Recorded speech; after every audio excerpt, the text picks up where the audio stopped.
ये आपके पास है। अच्छा भाई, तो ऑपरेशन है इसका मतलब लगेगा भी कहाँ, ध्यान रखिएगा, जब भी दो सेट होंगे दो सेट के बीच में ही क्या लगेगा, ऑपरेशन लगेंगे। जैसे कि पहला ऑपरेशन था ए यूनियन बी, हम ऐसे ऑपरेशन इम्पोज करेंगे यहाँ पे। अब देखिए इसका मतलब क्या है, हम ध्यान दीजिएगा बेटा, ए यूनियन बी जो है 100% आपका क्या देगा, सेट ही देगा। सेट देगा मतलब फ्रेम अपने पास पहले से रेडी है, हम यहाँ पे रखेंगे इस फ्रेम को। अब उसके बाद क्या करेंगे, यूनियन का मतलब क्या है, सब कुछ, नो रिपीटेशन, सब कुछ विदाउट रिपीटेशन, ध्यान रखिएगा। तो सब कुछ का मतलब क्या है, 1 2 3 4, ध्यान दे दे जाना, ठीक है। उसके बाद देखिए आपके पास क्या जो हमने यहाँ पे नंबर लिखा है वो बी पे भी अवेलेबल है क्या, चेक कर लीजिए, यदि है उसको इग्नोर करिए। अच्छा भाई 4 अवेलेबल है, 3 अवेलेबल है, अब तो क्या लिखेंगे 5 और 9।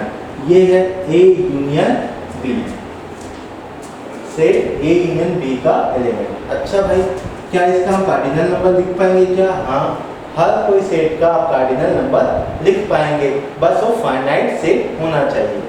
तो n of A union B कितना हो जाएगा आपके पास, 1 2 3 4 5 6, ये आपके पास 6 हो गए, ठीक है। अब आपके दिमाग में आएगा क्या सर, हम इसको वेन डायग्राम के फॉर्मेट में भी शो कर पाएंगे क्या, चलो करके देखते हैं। आप कोई भी सेट लो या किसी प्रकार का ऑपरेशन लगाओ, आप वेन डायग्राम से उसको शो या रिप्रेजेंट कर सकते हो। चलिए देखिए, जैसे कि यहाँ पे हमने बात किया था सेट ए है, सेट बी ये है, तो आपको मैंने फ्रेम बताया था। फ्रेम क्या था, फ्रेम के अंदर सबसे पहले बनाना है इस बॉक्स को, इस रेक्टेंगल को, स्क्वायर को बनाना है। इसके अंदर कौन बैठता है भाई, यूनिवर्सल सेट है, बाप है, तो सब के सब बैठेंगे। तो कौन बैठेगा, जो भी हमारे डिस्कशन में आएगा, सेट ए और सेट बी। अब ध्यान देना, ये सेट ए है तो हमने क्या बताया था, अगर सर्कल इसको शो करना है। अब देखने वाली बात क्या है, क्या सेट ए और बी में कुछ कॉमन है क्या, हाँ भाई, ये दो नंबर हमारे क्या है, कॉमन है। इसका मतलब जो सेट बी बनेगा उसका कुछ हिस्सा ए पे होगा और ए का कुछ हिस्सा कहाँ होगा, बी पे होगा, क्योंकि कॉमन रीजन है, ठीक। ये जो कॉमन रीजन है इसको बोलते हैं हम लोग ए इंटरसेक्शन ऑफ बी, जो कि हमारा नेक्स्ट ऑपरेशन होगा जिसका हम बात करेंगे, ठीक है। और ये क्या है आपके पास, सेट ए है, ये क्या है आपके पास, सेट ए है, और ये क्या है आपके पास, सेट बी है। अब हमने निकालना क्या है, हमको निकालना है ए यूनियन बी। क्या निकालना है, ए यूनियन बी। यदि ए यूनियन बी निकालना है इसका मतलब क्या, सब कुछ आना चाहिए। क्या आना चाहिए, सब कुछ आना चाहिए। तो सब कुछ आना चाहिए मतलब ये जो मैं लाइंस खींच रहा हूँ बेटा, यही आपके क्या होंगे, ए यूनियन बी को रिप्रेजेंट करेंगे। क्या करेंगे, ए यूनियन बी को रिप्रेजेंट करेंगे। क्लियर हो गया। अब भाई यदि आगे हम इसके ऊपर और बातें करें कि सर जो नंबर है उसको डाल के दिखाइए, किसमें, सर्कल्स में। चलो स्टार्ट करते हैं इसी में, ध्यान दें। वापस से इसको बनाता हूं मैं, सेट ए सेट बी, ये हमारे पास दो सेट्स है। अब हमारे पास यदि सेट ए पे A union B, okay, set A पे 1 2 3 ये एलिमेंट है, और सेट बी पे क्या है आपके पास, 3 ए, इतने ही अवेलेबल है, कितने अवेलेबल है, 3 ए। अब भाई चलिए यहाँ पे जो गिवन एलिमेंट है उसको यहाँ पे पुटअप करते हैं, तो क्या क्या मिलेगा, 1 2, ये तो भाई कॉमन नहीं है, जो कि कहाँ बैठेगा, ए में बैठेगा, बी में कौन बैठेगा, ए।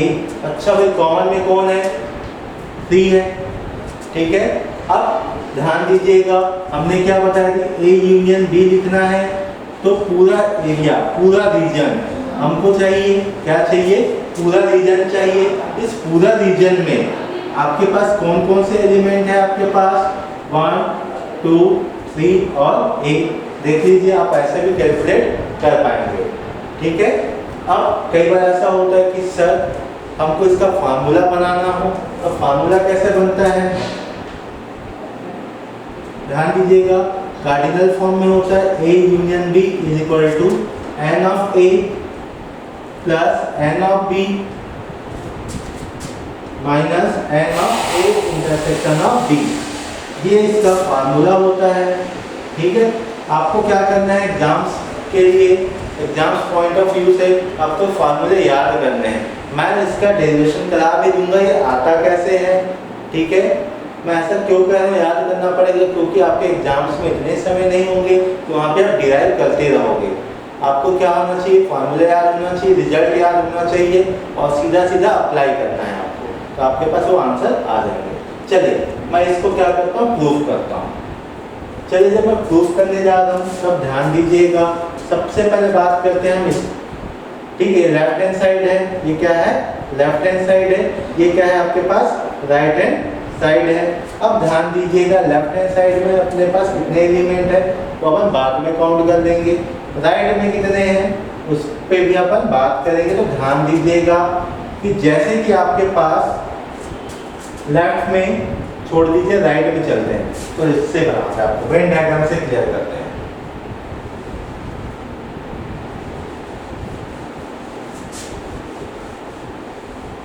देखते चलिए,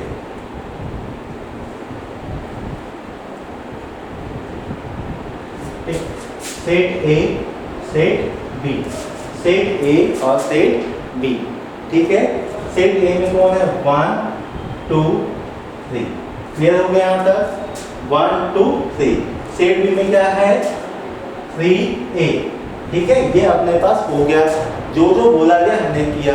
अब ध्यान देने वाली बात क्या है कि मुझे निकालना क्या था, A यूनियन B, क्या निकालना है A यूनियन B, इसका मतलब होता है सब कुछ विदाउट रिपीटेशन। चलिए अपने दिमाग में तो आ गया। अब नेक्स्ट ध्यान दीजिएगा कि यहाँ पे जो राइट हैंड साइड है इसका मतलब क्या है, n ऑफ A को देखिए, n ऑफ A पे ध्यान दीजिएगा कितने एलिमेंट है आपके पास, n ऑफ A में कितने एलिमेंट है, काउंट करिए 1 2 3, n ऑफ A दिख गया, n ऑफ A, ठीक है। अब देखने वाली बात क्या है, प्लस n ऑफ B में कितने एलिमेंट है 1 2, कितने एलिमेंट है 1 2, तो ध्यान दीजिएगा ये 3 हो गया, क्या हो गया 3 हुआ है, और ये कितने हैं आपके 2 है, टोटल 5 हो गए, कितने हो गए 5। अपने पास ध्यान दीजिएगा यूनियन का नियम कानून ये कहता है कि आपको रिपीटेशन नहीं चाहिए। यदि आपको रिपीटेशन नहीं चाहिए मतलब कहीं ना कहीं आपको क्या करना पड़ेगा, कट करना पड़ेगा। कट करना मतलब उसको रिमूव करना है, रिमूव करना है इसका मतलब उसको माइनस करना है, ठीक है। तो माइनस क्या हो रहा है, ये हिस्सा एक बार माइनस हो रहा है, इंटरसेक्शन ऑफ बी, तो n of A intersection of B, ये आपका राइट हैंड साइड है। यदि इस पे कंफ्यूजन होगा तो वापस आप कमेंट बॉक्स में डाल देना ताकि हम इसको क्लियर कर पाए। तो ये आपके पास लेफ्ट इक्वल टू राइट हो गया, हेंस प्रूव्ड। आज की क्लास बस यहीं तक, अब अगली क्लास 2:30 बजे से होगी जो कि फिजिक्स की होगी, ठीक है। Thank you.